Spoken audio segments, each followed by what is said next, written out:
Welcome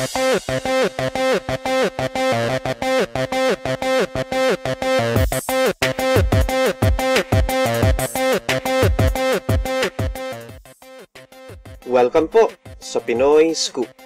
At ito ang balita ngayon. Sa isang sorpresang desisyon ng Ama Titans, pinili nila ang aktor na si Daniel Padilla sa 15th round ng 2014 PBA D-League Draft noong Lunes. Si Daniel ang kaisa-isang pick sa 15th at final round ng draft kung saan nag-pass ang 11 teams ng liga.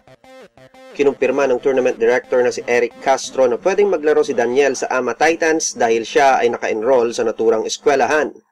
Samantala, nasorpresa naman ang aktor sa naturang balita dahil hindi naman siya nag-apply para sa PBA D-League Draft.